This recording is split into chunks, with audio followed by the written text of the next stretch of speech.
My head is cold. I ain't got no hair. Came down to Tapman today. I was coming across the coffee run and I saw birds over here. Whatever. Birds are always a good sign that there's possibly, anyways, bait in the area. And if there's bait, there's usually fish. Welcome to today's dock update. Thank you for stopping in, guys. I really appreciate your support on this channel. You've been consistent for me, and we have officially broken through 1,000 subscribers for the channel, and that's because of you guys. Thank you for doing that. You've been showing up for the dock updates. You've been showing up for the live streams. You've been following the links down below. Thank you. That's all love, and I feel it. Thank you. It got cold on us again.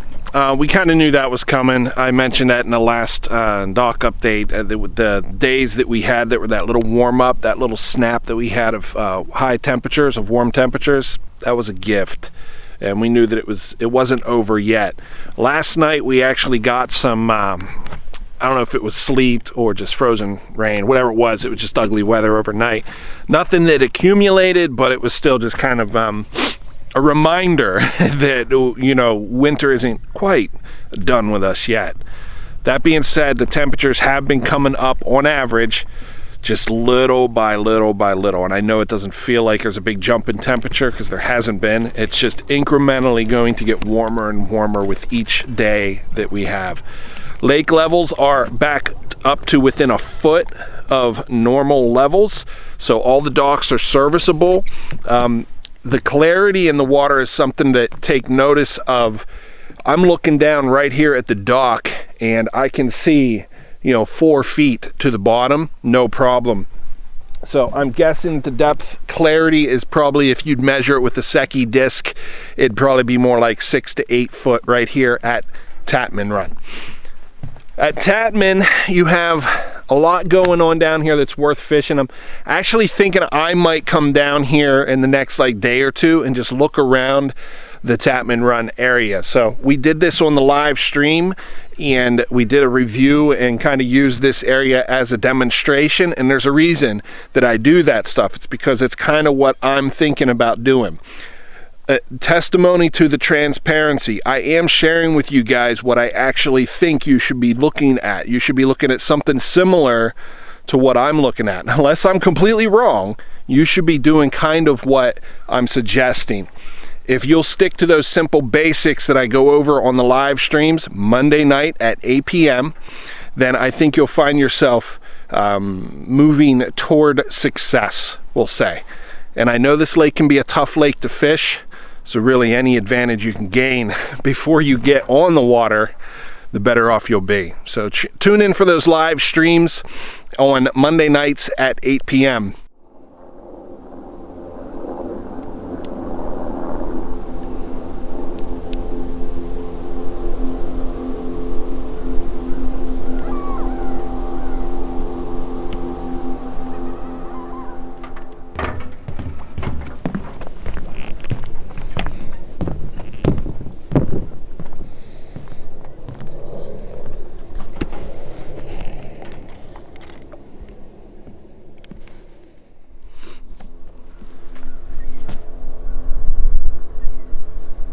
So the Racetown Rendezvous is creeping up on us. So that's the weekend of the 10th, 11th, and 12th. I'll link it below so you guys can check it out. But the week before that is the opening of trout. That's the weekend of the 4th. On the 4th, the Lions Club, where the Racetown Rendezvous is taking place, is having a Swiss steak meal. So from 2 o'clock to 4 o'clock. I'm going to go down to that. If you guys want to connect or just get a meal from the Lions Club, I'm going to go support them because they support this community in a lot of ways. So I'm going to go support them. So I would love it if we would all come out and we would just flood them with a lot of support and just, just really blow it up there that day. It would be great. So that's April the 4th. That's the week before the Racetown Rendezvous.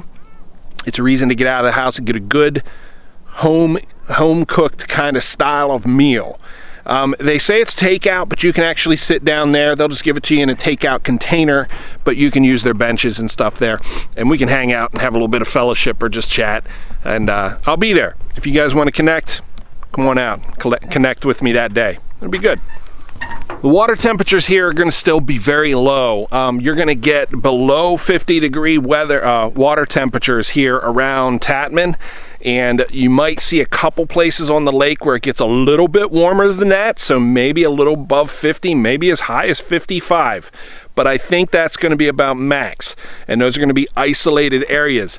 Most of the places around the lake that you're going to see, it's going to be ranging from that 55 down to, we'll say, like 45. That range, if you guys watch the live stream, that creates like a trigger response for the striped bass specifically. So if you're looking to target striper out here, this is a good time to study up on exactly what that temperature range means for the striper, because it does create that spawn response, and that will help you locate them. Locating striper whenever you're striped bass fishing, locating striper is your first order of business. So I've been telling folks, if you put in at James Creek and turn right, you're pointed in the right direction. In my opinion, you want to focus your effort on the upstream side of Raystown Lake. So essentially what I'm saying is go out to Pee Wee Island and turn right, go against the current. So that's just a way to split the lake in half, and you'll hear me talking about up lake and down lake a lot, but that's just to help you guys make a big lake small. So if you're coming out and you're looking for bait, what I'm noticing is H is holding bait, and I'm assuming, I haven't been out here on the boat yet in front of Tatman, but the birds tell me that there's probably bait holding in here too. I don't think bait is going to be the critical thing it's going to be difficult to find, but you have to search for it. But there's two places for you to check out first. If you're out here and you find temperatures that are good for striper, and you also find bait, I think you found the right area.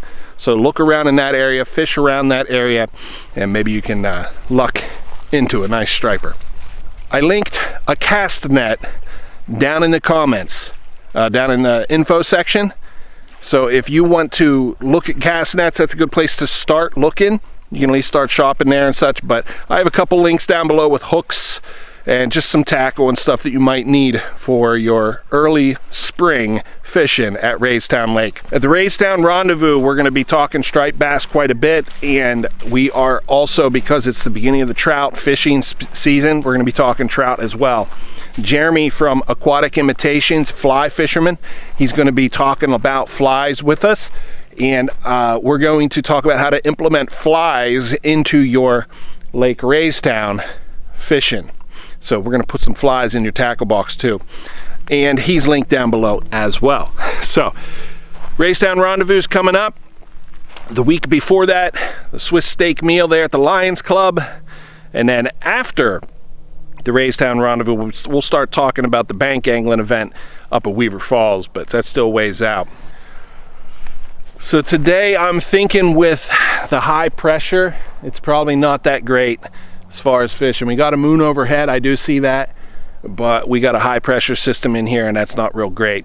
Real bright conditions usually drives fish down low, and high pressure pushing, if you can imagine, it kind of pushes them down to the bottom. So high pressure isn't that great for fishing. Real clear, the water's not very murky and such, so good visibility. There's some things working against us today. There's a few boats I saw on the water, a few trailers in the parking lot, so best of luck to you guys. Gotta say though, today probably wasn't the day for it, but if I'm wrong, post them pictures and let us know.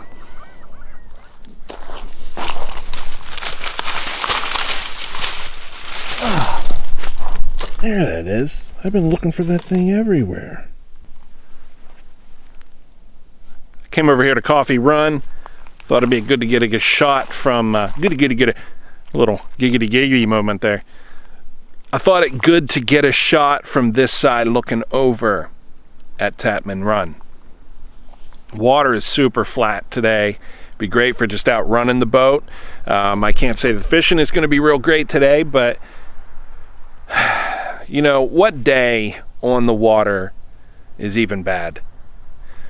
A long time ago when I had my John boat and I was just kind of figuring out how to keep an engine running, if you know, maybe you're in that stage.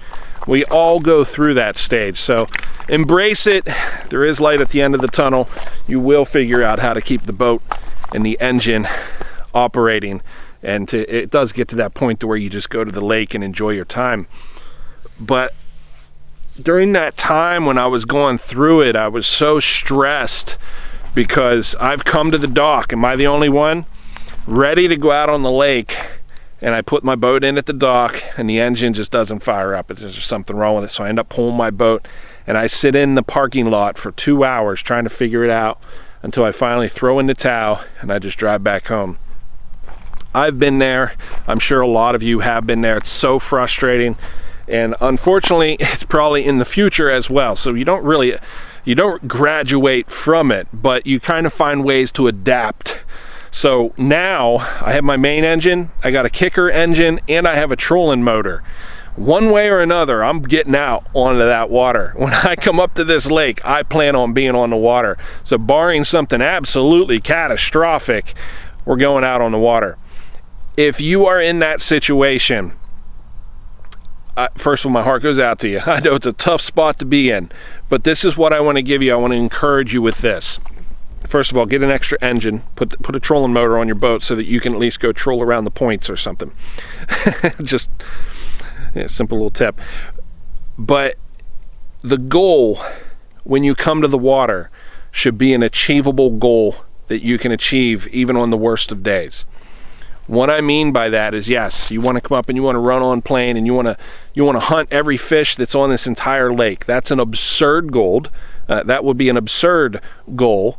So you can't shoot for that. But what you can say is that if you make it to the lake and you're out on the water and your boat's going across the water, you did it, man. That was the goal. Now you got your rods ready to rock and roll. Maybe you got some bait. Maybe you don't have some bait. Maybe you found some fish. Maybe you don't find a single fish all day. All of that stuff would have been icing on the cake. But you hit your goal because you got out here, you got to Raystown Lake with your machine, and you took it out and you went across the water with it. If you'll keep that goal forefront in your mind, you'll hit your goal more often than you'll miss it when you come out here. I hope that makes sense to you guys. You got to make the goal achievable so that you're not just burdened by the desire to what success is at the moment. You got to kind of let that go, because there's a lot of ebbs and flows in this whole boating and fishing experience, and just be okay with it during the ups and the downs.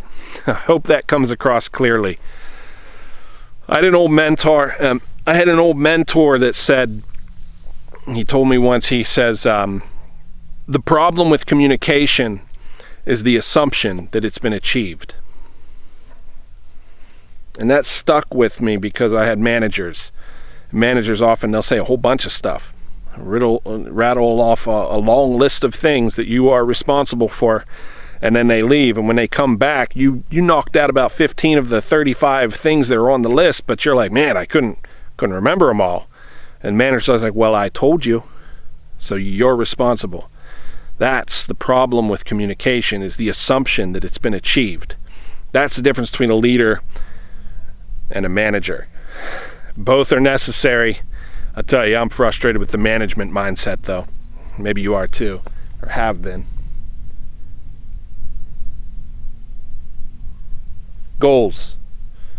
Make your goals achievable when you come out on this lake. Maybe it's just you want to run that rig, meaning you have a new rig that you tied up on that rod and you want to cast it a few times and use it. And maybe there's a specific point that you found on the map that you want to go over and you want to look at and really dissect it while you're out here. Boy, I'll tell you what, this early season fishery coming to life like this is exciting, and I'm excited for you guys, and I'll tell you why. The temperature is going to be everything for you. when you come out, look for the temperature increase. And if you don't have electronics, if you don't have gauges, I don't want you to be discouraged at all, because you already know where the warm temperature is because you got eyes. Find the areas where you find the fish, you find the birds, because they're looking for bait, and the fish are looking for the bait too. So those are the areas naturally that everything's going to kind of gravitate to because of the temperatures being higher. And use some common sense.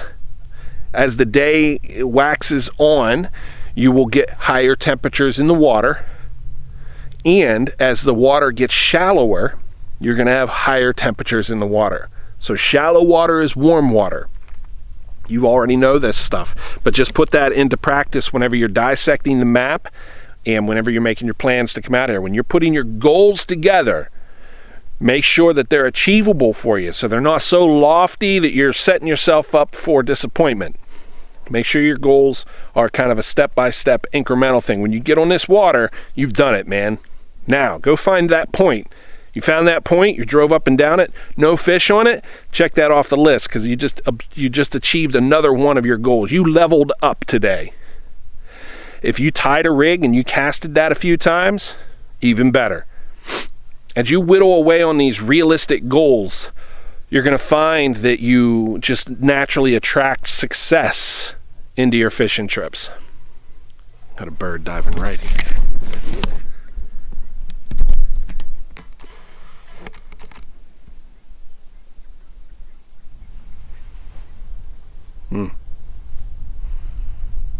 You did it, man. As long as you got out here and you got to work through some of your goals, you got to check a few off the list. You did it, man. You succeeded. And then the more you come out here, the more often you do it, the better you get at it. Maybe the only thing you capture is a great shot of the lake. Maybe you took a picture of yourself. Maybe you got some experience finding some birds. You did something though. You moved forward. You progressed. So if the engine fails, yeah, I know that's frustrating. I got a buddy who's working on a lower end of a boat engine he just bought, and the lower end is fried on it. So now he's got that additional job to look at, and that's an important one. Frustrating, yes, and he is frustrated, but he's also up for the challenge. I'm rooting for you, Phil. Guys, that's your dock update. Thanks for stopping in. Racetown Rendezvous is linked down below. April 4th, we're going to meet for that steak dinner at the Lions Club. And between now and then, we're doing live streams Monday nights at 8 p.m. And I guess that's everything to say for now. Much love and much respect. I'm rooting for you guys too.